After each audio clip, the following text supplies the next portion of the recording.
It is a paradox, wrapped in fuchsia-tipped armor, a fruit that screams with its color, yet whispers with its taste. This is the pitahaya, or as the world now knows it, the dragon fruit. Its appearance is a work of cosmic theater, an explosion of magenta and solar flare green that seems almost alien. But slice it open, and the flavor is subtle, a delicate, watery sweetness that leaves many wondering if they've missed the point. They haven't. They've just been looking in the wrong place, at the wrong time. To understand this fruit, you must travel to the Sonoran Desert at midnight. Here, under a canopy of stars, its parent, the Hylocereus cactus, performs a silent, secret ritual. For a single night, it unfurls a flower of impossible size and beauty, a ghostly white bloom that floods the darkness with a heavy, sweet perfume. This is not a performance for us. It is an ancient invitation, a beacon designed for a single, nocturnal partner, a species of hawk moth, or perhaps a bat, the forgotten pollinator in this evolutionary drama. This bloom is a fleeting spectacle, gone by sunrise. The entire purpose of this extravagant display, this otherworldly flower, is to create a vessel whose incredible color isn't a promise of intense flavor for humans, but a visual siren call to the creatures of the desert, ensuring its seeds would be scattered across the sands. It was engineered by evolution to be seen, not necessarily savored. So how did this phantom of the desert night, a fruit with more style than substance, escape the darkness to conquer the globe and become a visual icon? Its journey was an accident of empire. Plucked from the New World's arid darkness, the night-blooming cactus crossed the globe in the humid hold of a French steamship. It arrived in Southeast Asia not as a conqueror, but as a mere botanical curiosity. For the colonial botanist, it was a specimen to be dissected and catalogued, another piece of exotic flora filed away under the flickering lamplight of a remote outpost. He saw a plant, a survivor, but he was blind to the myth sleeping within its flesh. But where the colonists saw science, the people of Vietnam saw a legend waiting to be born. They looked at the fruit's impossible color, its fuchsia-tipped armor of overlapping scales, and saw something ancient and powerful. They saw the hide of a mythical beast. In a stroke of pure poetry, they gave it a new name and a new soul, Tan Long, the blue dragon. This was a profound transformation. The fruit was no longer a plant. It was an artifact imbued with the dragon's sacred essence, a potent symbol of imperial power, of cosmic life force, and of immense good fortune. Placed upon ancestral altars, its vibrant form was a prayer for prosperity. Its winding, serpentine vine was the dragon's body itself, twisting through the orchards, blessing the soil. This potent new identity became its passport to the world. Vietnamese farmers, recognizing that this dragon's hide was tough enough to endure the longest voyages, began an agricultural pivot on a massive scale.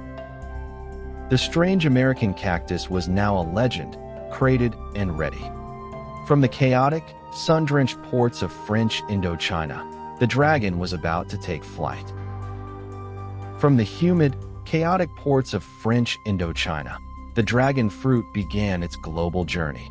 It was a botanical curiosity, a strange jewel packed in wooden crates, promising the taste of an exotic world.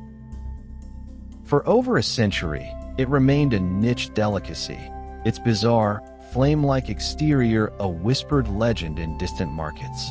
But its true power wasn't in its taste or rarity. It was waiting for a technology that could broadcast its most potent asset, its color. In the late 2010s, that moment arrived. The fruit's hypersaturated magenta flesh became the signature hue of the Instagram age. It wasn't just food, it was content. The viral pink drink, was less a beverage and more a status symbol, an accessory for a curated life. This visual supremacy created a powerful psychological contract. An object this vibrant, this electric, had to taste explosive. It promised a symphony of tropical sweetness, a flavor as loud as its appearance.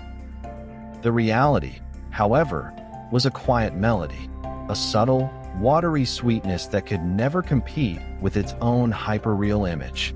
Herein lies the great disconnect, a global marketplace where appearance fundamentally eclipsed substance. Marketers seized this opportunity, weaponizing its exotic look to brand it a superfood. They weren't selling a fruit anymore. They were selling an idea. A billion-dollar industry of pink pitaya powders emerged, offering the vibrant color and the promise of wellness, completely detached from the original cactus vine. The fruit had been abstracted, its soul distilled into a magenta powder, a nutritional hashtag. The journey was complete, from a living flower in a silent desert to a disembodied color sold as a lifestyle. By 2026, the silhouette of the dragon fruit is ubiquitous. We see it not in fruit bowls, but in the algorithmic patterns of high fashion and the clean branding of tech startups. In sterile laboratories, geneticists aren't breeding for a sweeter pulp or a more complex flavor. They are chasing pure aesthetics, a more shocking magenta, a more dramatic contrast with the green tips, engineering a perfect visual artifact. The great mystery of the dragon fruit was never about its subtle, unassuming taste. That was the open loop, the question that followed it from the deserts of the Americas to the ports of Indochina. Why did this, of all fruits, achieve global stardom? The answer wasn't in its flesh, but in its form. It was a prophecy written in scales and color, waiting for the right medium to translate it. It waited for the screen.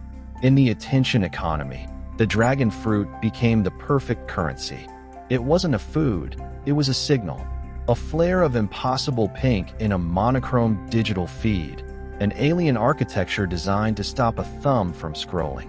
It was a creature of the night, its lunar flower blooming for mere hours, and somehow, that ephemeral, otherworldly quality was perfectly preserved for an era of fleeting digital moments. It didn't need to conquer our palates because it had already conquered our eyes.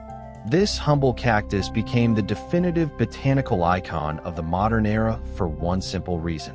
In a world increasingly filtered through glass, form has not only surpassed function, it has become the function. The purpose of the dragon fruit is no longer to be eaten, but simply to be seen. A silent ghost from the Sonoran Desert that found its voice in the global spectacle.